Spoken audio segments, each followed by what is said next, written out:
Hola de nuevo, aquí estamos con la segunda parte de los tutoriales de Arduino. En la primera parte, la anterior, os comenté que había varias placas de Arduino, en las cuales había varias salidas y entradas, había varios pines, pero bueno, necesitaríamos saber ahora para qué sirve cada cosa para poder escoger nuestra placa para hacer el trabajo que queremos hacer. Entonces os voy a hacer un ejemplo de las dos placas más habituales, que es la Arduino Uno y el Arduino Mega, y a partir de aquí que sepáis que el resto de placas más o menos funcionan igual, pero tendrán más o menos cantidad de pines para hacer estos trabajos. En primer lugar os voy a avanzar que voy a hacer los vídeos que estoy haciendo de Arduino saltándome probablemente pines o saltándome funciones un poco complejas de la programación para Arduino, porque mi intención es que la gente que no sepa cómo funcione pueda trabajar con él. Obviamente la gente que ya sepa mucho, seguro que mucha gente sabe más que yo, podrá encontrar vídeos mucho más técnicos y mucho más precisos de cómo programar cosas complejas con pines un poco especiales, y seguro que se los podrán explicar mejor otra gente que yo. Bueno, empezaremos con una tarjeta Arduino Uno.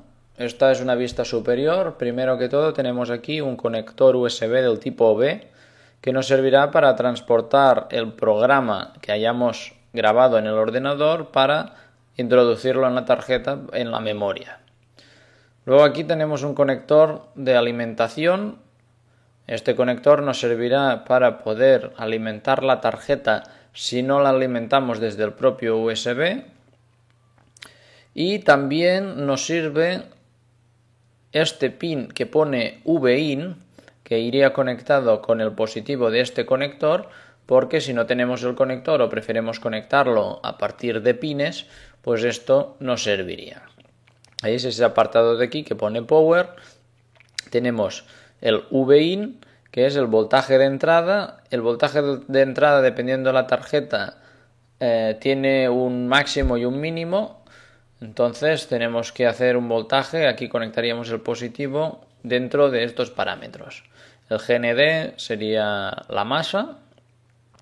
Luego, aparte de aquí, tenemos una salida a 5 voltios. Independientemente de la entrada que tenemos, aquí tiene una salida activada a 5 voltios y una salida a 3,3 voltios siempre continua.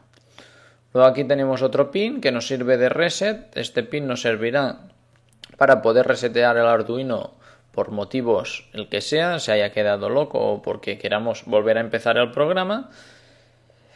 Y bueno, este pin de aquí lo vamos a dejar porque es un poco más complejo de explicar. Bien, aquí en la derecha tenemos los analog in, que son entradas analógicas. Estas entradas analógicas nos servirán para conectar sensores o detectores que trabajan con un rango de voltaje. No son productos que trabajen en función 0,1, sino que trabajan en un rango de voltaje dependiendo de si detectan más o menos cualquiera de lo que están ellos programados. Bien, en este caso tenemos 5 entradas.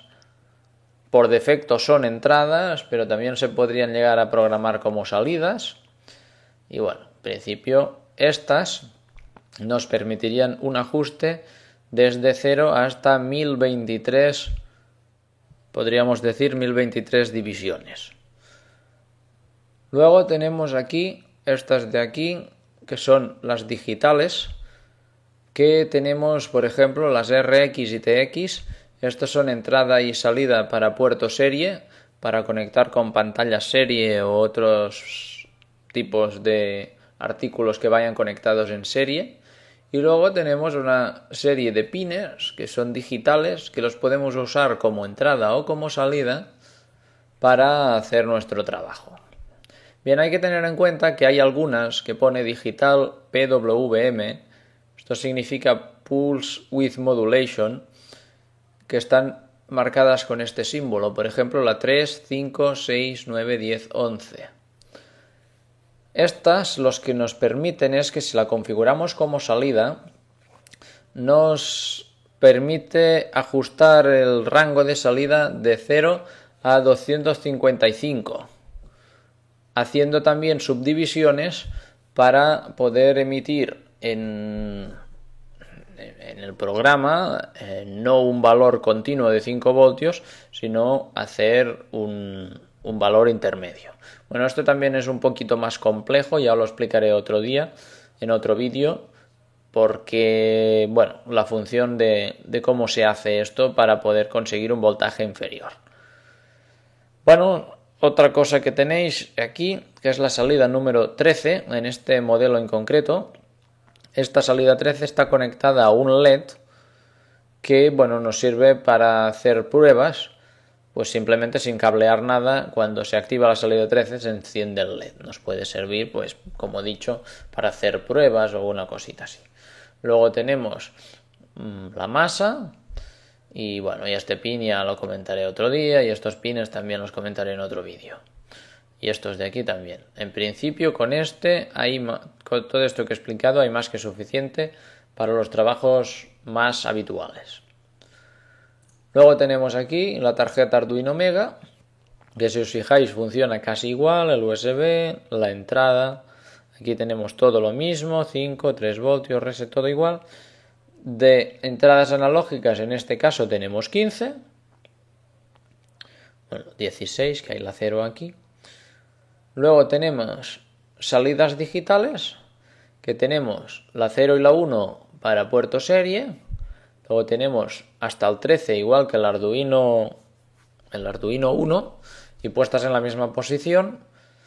Pero tenemos más, tenemos la 14, 15, tal, 21 y empezamos aquí, 22, 23, 24, 25 hasta 53. Muchas más entradas o salidas se pueden configurar. Aquí tenemos dos pines más de 5 voltios por si los necesitamos, unos pines de toma de neutro y bueno, en principio no hay mucha cosa más. También estos pines, todo esto que viene por aquí, esto ya lo comentaré en otro día. Como veis hay muy poca diferencia entre tarjetas y más o menos nos sirven pues casi para hacer la misma faena y programarlas igual. Ahora bien, ya sabemos para qué son todas las entradas y salidas, pero la cuestión es qué conectamos a cada sitio y cómo lo conectamos. Bien, primero que todo necesitamos algunos aparatitos que nos manden información a nuestro controlador Arduino. Estos aparatitos pueden ser, por ejemplo, pulsadores, pueden ser potenciómetros, pueden ser sensores o varias cosas más.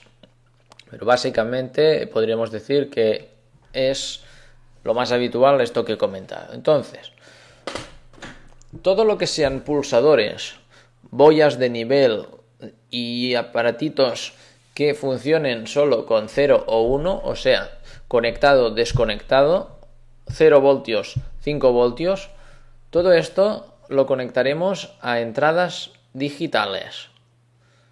Podemos conectarlo a las normales o a las PWM indistintamente, donde queramos. Bien, esto sería lo fácil. Cuando tenemos sensores que nos hagan unas mediciones que tengan parámetros variables, como por ejemplo una temperatura tiene muchos valores, o un sensor, bueno, hay muchos tipos de sensores. Entonces, estos sensores los colocaríamos en las entradas analógicas. Por ejemplo, aquí tenemos en la Wikipedia, buscamos sensor y hay un listado de sensores. Por ejemplo, un potenciómetro nos pone que es característica analógica, o sea, tendríamos que ponerlo en una entrada analógica porque nos puede dar muchos valores. Hay muchos tipos de sensores varios, por ejemplo, un sensor de efecto Hall nos dice que tiene una característica digital porque nos detecta o sí o no. simplemente. Entonces, o cierra circuito o no cierra circuito. Como veis ahí, infinidad de detectores de posición, de desplazamiento, velocidad, aceleración, fuerza, presión, de caudal, hay un montón de cosas. Entonces aquí, en esta página web, pues tenéis, digamos, una chuleta fácil de diferentes tipos de sensores con el tipo de conexionado que tienen. Y aparte, si no sabemos lo que es un sensor de final de carrera, por ejemplo, podemos pulsar aquí y se nos va a abrir la explicación del sensor de final de carrera. En este caso, pues tenéis aquí una fotografía. Bien, ya tenemos más o menos las entradas claras. Las entradas que las conectaremos analógicas o digitales, dependiendo de lo que sean. Pero, claro, podemos entrar un montón de información, pero deberemos sacar también algo de información, que es lo que nos ejecutará el programa. Entonces, estas salidas de información podría ser, por ejemplo, encender y apagar un LED, que sería una cosa que tiene muy poca potencia y, por tanto, si el LED es pequeñito, de estos de electrónica, lo podríamos conectar directamente.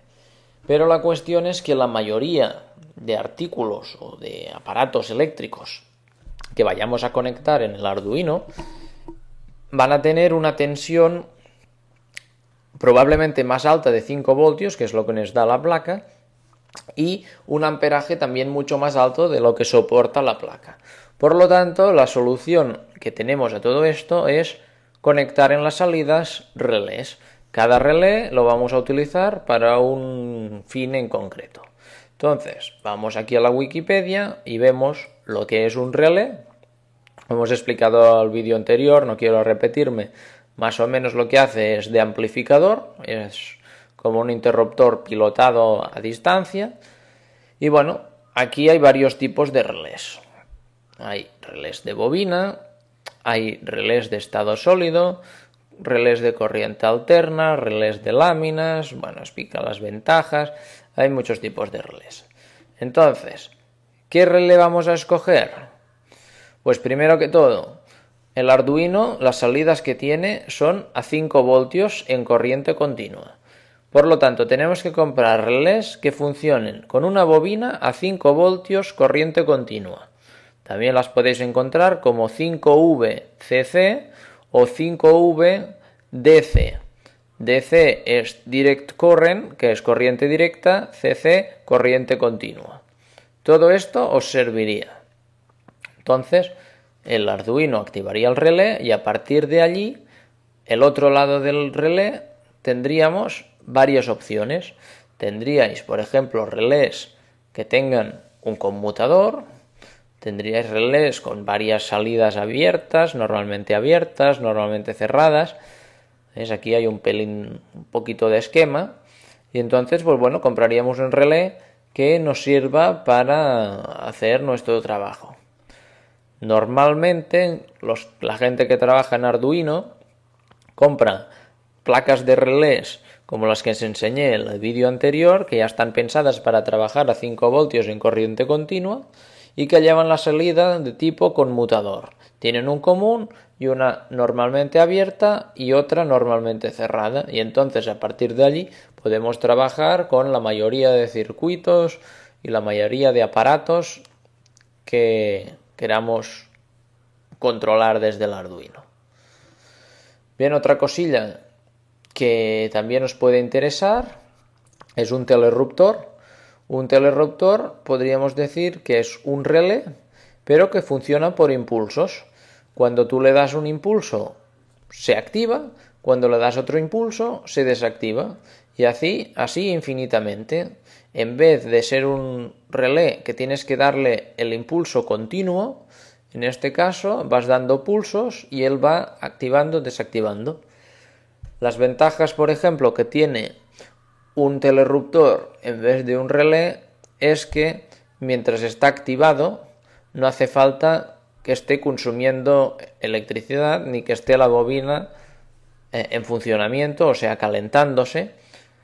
Y bueno, nos puede servir también para hacer un montón de circuitos o esquemas eléctricos para varias funciones que queramos. También hay que tener en cuenta que los telerruptores normalmente son más caros que los relés. Pero bueno, esto ya son otras cosas. Para conectar relés en el Arduino, podéis buscar en el Google Imágenes esquema relé Arduino y os saldrán un montón de esquemas eléctricos de cómo conectarlo dependiendo de qué tipo de relé es.